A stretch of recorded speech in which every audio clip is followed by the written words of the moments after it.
Sí, como desde hace muchos años hay mucho dinamismo en términos de las dinámicas migratorias en República Dominicana, o que atañen más bien República Dominicana.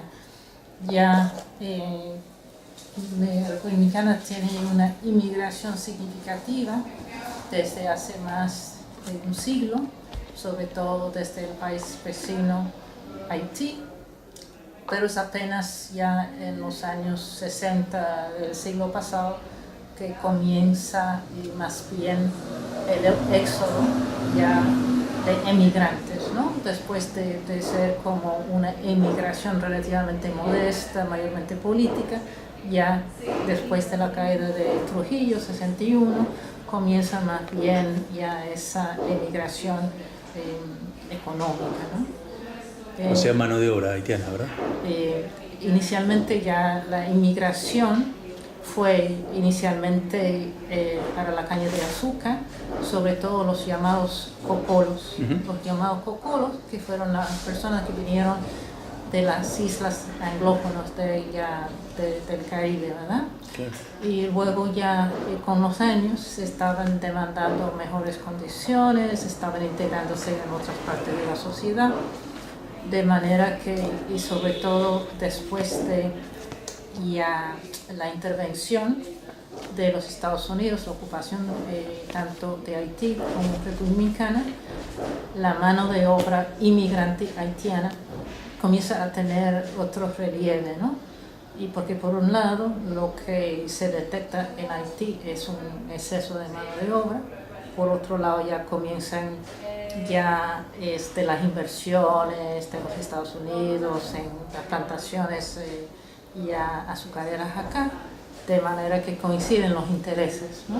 Claro. Y sobre todo se comienza a animar más esa migración a través de la isla, aunque es apenas entre 52 y 85 que hay acuerdos interestatales, ¿verdad? Acuerdos interestatales que luego ya con la caída de la dictadura ya Duvalier en Haití caducan ya en 1986, y desde 1986 durante prácticamente 25 años hemos tenido una inmigración no regulada, ¿verdad?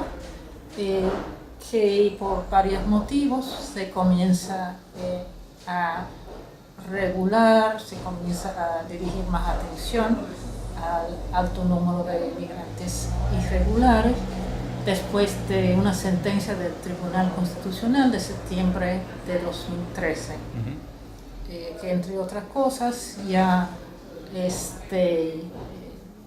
plantea la necesidad de tener un plan de regularización para inmigrantes irregulares que se debe de haber tenido antes de la adopción de la nueva ley de inmigración, pero que en la práctica no se daba en 2004, ni se dio en 2011, cuando hubo el reglamento de la ley de inmigración, pero ya 2013 se da, y estamos en esa nueva etapa en que las autoridades están intentando ya regular esa inmigración, tomando en cuenta de todas maneras que la emigración duplica prácticamente lo que es la inmigración al país, o sea que el país es eminentemente un país de emigrantes. Este tema de la inmigración ilegal es supongo yo, un tema de agenda para el próximo gobierno, ¿no?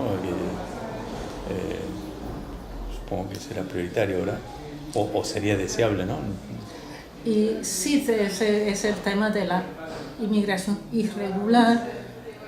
Hay un plan de regularización que terminó su primera etapa a mediados de 2015 y ahora se está en fase de seguimiento. El problema es que por el tipo de migrante focalizado, esos migrantes solamente han recibido documentación que les respalda su estadía aquí en el país durante 2 años. Esa documentación está por caducarse a mediados de este año Entonces no se sabe a qué estatus, a qué categoría migratoria esas personas ahora pueden acceder, porque su estatus no encaja realmente con ninguna categoría en la ley de inmigración actual. Entonces estamos un poquito en vilo a ver cómo las autoridades están planificando manejarse en esa situación. Como práctica social, digamos, cuyo origen probablemente haya sido estacional, ¿no? En cuanto a la estacionalidad de la mano de obra. ¿Usted considera que hoy esa situación tiende a cristalizarse más allá de la ley, ¿no? Digo, como práctica social, el que viene a Dominicana quiere quedarse? Y me parece que hay una situación en que hay dos países en una sola isla y que ha habido una práctica de ya una inmigración de un siglo desde Haití hacia acá. Entonces lo que hay es una situación en que se ha normalizado el tema de la migración de un lado a otro, ¿no? Sobre todo de las personas que no tienen los recursos forzosamente, claro, para ir al norte o para ir a otras islas o para ir ya a América del Sur. Entonces ahí tiene esa posibilidad de movilizarse en el mismo territorio. Me parece que la mayor parte de los inmigrantes si pudieron tener la oportunidad de trabajar en su propio país, no estaría ya con esa necesidad de emigrar para acá. Pero de la misma manera hay muchos dominicanos que están saliendo de manera irregular también en Yola hacia Puerto Rico o hacia los Estados Unidos, buscándose la vida. Entonces hay mucho dinamismo en ese sentido. Usted recién dijo que, de acuerdo al balance migratorio, Dominicana es un país de emigrantes. Hablemos un poquito de esos dominicanos ausentes, ¿no? Sí, eso como le había dicho en un primer momento, era sobre todo hacia los Estados Unidos, una migración política bajo la dictadura. Cuando cae la dictadura ya es más bien una emigración económica que surge. Y luego ya cuando se pone la cosa más difícil para la reunificación familiar en los Estados Unidos, se hace la cosa más difícil para cualquier inmigrante allá, comienzan las nuevas perspectivas, sobre todo hacia la madre patria España, Europa en general, y comienzan a conocerse esos flujos más feminizados de la emigración. Y la verdad es que contrastando un poquito el tema del trato de los emigrantes, están muchas veces en situaciones más interesantes que los inmigrantes. Tomemos el ejemplo de los dominicanos en los Estados Unidos. En muchos casos han podido regularizar su situación, han podido naturalizarse como personas de los Estados Unidos, han tenido muchas oportunidades a trabajar en la política, etc. Al mismo tiempo manteniendo vínculos políticos con el país, ya que desde los años 90 han tenido ya el voto en el exterior, etc., ¿no? Si comparamos eso con un poquito el estatus migratorio más débil de las personas inmigrantes, sobre todo los haitianos acá, veamos que realmente los emigrantes han tenido acceso a más derechos que los inmigrantes acá. ¿Podemos hablar de una economía de remesa para los dominicanos? Las remesas son muy importantes. Después del turismo, después de Zona Franca, realmente aportan mucho.